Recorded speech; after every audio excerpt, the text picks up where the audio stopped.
kami di sini akan menjelaskan tentang demokrasi terpimpin pada tahun 1959 sampai dengan 1965. Yang pertama ada pengertian. Jadi, demokrasi terpimpin dikenal sebagai Orde Lama, merupakan sistem politik yang diterapkan di Indonesia dari tahun 1959 hingga 1965 di bawah kepemimpinan Presiden Soekarno. Sistem ini merupakan bentuk demokrasi semi-otoriter yang menitikberatkan pada kepemimpinan yang kuat dan terpusat, dengan Presiden Soekarno sebagai pemimpin yang menentukan kebijakan.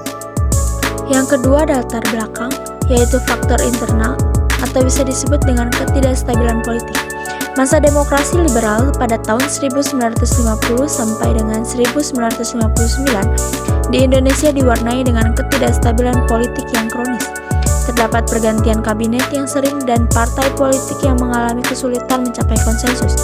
Hal ini mengakibatkan pemerintahan yang lemah dan tidak efektif. Nah, yang kedua ada faktor eksternal, yaitu Perang Dingin. Perang Dingin antara Amerika Serikat dan Uni Soviet yang berlangsung pada masa itu memberikan pengaruh besar terhadap politik dunia, termasuk Indonesia. Soekarno berusaha untuk menjaga netralitas Indonesia dan tidak memihak salah satu blok. Ia melihat sistem demokrasi liberal sebagai sistem yang lemah dan mudah dimanipulasi oleh kekuatan asing. Tujuan utama demokrasi terpimpin yaitu menciptakan persatuan dan kesatuan nasional. Demokrasi terpimpin menekankan pentingnya persatuan dan kesatuan nasional. Yang kedua ada membangun ekonomi nasional yang kuat. Untuk mencapai kemandirian ekonomi dan menghadapi berbagai tantangan, demokrasi terpimpin bertujuan untuk membangun ekonomi nasional yang kuat dan berdikari. Yang ketiga ada menjalankan politik luar negeri yang bebas dan aktif. Soekarno ingin Indonesia memainkan peran penting di kancah internasional dan tidak memihak salah satu blok dalam Perang Dingin. Yang keempat ada memperkuat kekuatan militer.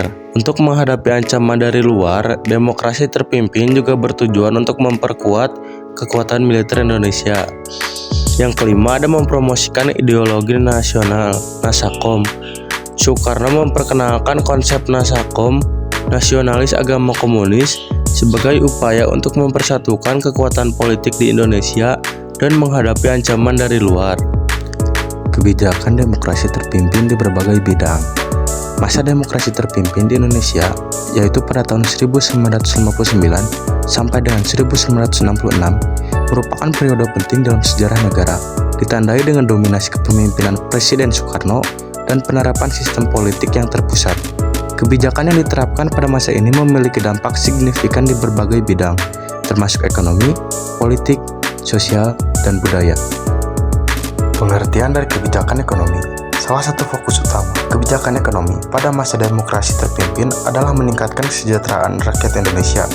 Beberapa kebijakan yang diterapkan untuk mencapai tujuan ini meliputi pembentukan Badan Perancang Pembangunan Nasional atau Bappenas. Lembaga ini dibentuk untuk merancang dan mengkoordinasikan pembangunan nasional dengan fokus pada pembangunan ekonomi dan infrastruktur. Yang kedua ada kebijakan politik. Masa demokrasi ini terpimpin ditandai dengan konsentrasi kekuasaan di tangan Presiden Soekarno. Beberapa kebijakan politik yang diterapkan pada masa ini yaitu yang pertama ada Dekret Presiden 5 Juli 1959. Dekret ini membubarkan Konstituente, mengembalikan Undang-Undang Dasar 1945 dan membentuk MPRS atau Majelis Permusyawaratan Sementara. Yang kedua ada konfrontasi dengan Malaysia. Kebijakan ini dilatar belakangi oleh rencana pembentukan Federasi Malaysia yang dianggap mengancam kedaulatan Indonesia. Yang ketiga ada kebijakan sosial dan budaya. Kebijakan sosial dan budaya pada masa demokrasi terpimpin juga memiliki ciri khas antara lain yaitu penguatan nasionalisme dan anti-imperialisme. Soekarno menekankan pentingnya persatuan dan kesatuan nasional serta melawan pengaruh asing. Yang kedua ada pengembangan seni dan budaya nasional. Pemerintah mendorong pengembangan seni dan budaya nasional seperti musik, tari, dan sastra sebagai bentuk identitas nasional. Yang ketiga ada konflik sosial. Terjadi konflik sosial antara pedagang asing terutama etnis Cina dengan masyarakat lokal. Yang selanjutnya ada dampak. Yang pertama ada dampak positif, yaitu penguatan pemerintahan. Demokrasi terpimpin berhasil mengatasi ketidakstabilan politik yang melanda Indonesia pada masa demokrasi liberal pada tahun 1950 hingga dengan 1959. Yang kedua ada meningkatkan nasionalisme. Demokrasi terpimpin berhasil meningkatkan rasa nasionalisme di kalangan rakyat Indonesia. Yang ketiga ada memperkuat hubungan internasional. Soekarno berhasil membangun hubungan internasional yang lebih kuat dengan negara-negara di dunia, terutama dengan negara-negara berkembang. Ia juga berhasil memainkan peran penting dalam gerakan non-blok. Yang selanjutnya ada dampak negatif. Yang pertama ada pelanggaran HAM. Demokrasi terpimpin diwarnai oleh pelanggaran HAM yang serius. Soekarno menindak tegas lawan politiknya dan membatasi kebebasan pers. Yang kedua ada penurunan ekonomi, yaitu meskipun Soekarno berusaha untuk membangun ekonomi nasional yang kuat, kebijakan ekonominya yang tidak konsisten dan cenderung otoriter justru menyebabkan penurunan ekonomi. Yang ketiga ada meningkatnya ketegangan politik, yaitu demokrasi terpimpin memicu ketegangan politik yang semakin tajam antara pendukung Soekarno dan lawan politiknya. Hal ini menyebabkan munculnya gerakan oposisi yang semakin kuat, yang akhirnya memicu peristiwa gerakan 30 September 1965. Akhir demokrasi terpimpin.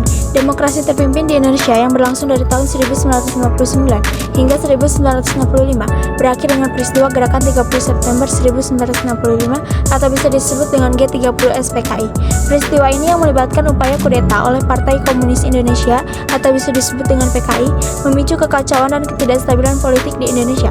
Pasca G30 SPKI, terjadi penumpasan terhadap PKI dan pendukungnya yang mengakibatkan banyak korban jiwa dan pelanggaran HAM. Yang terakhir ada kesimpulan. Kesimpulannya yaitu demokrasi terpimpin merupakan periode yang penuh ambisi namun gagal dalam mewujudkan cita-cita awal.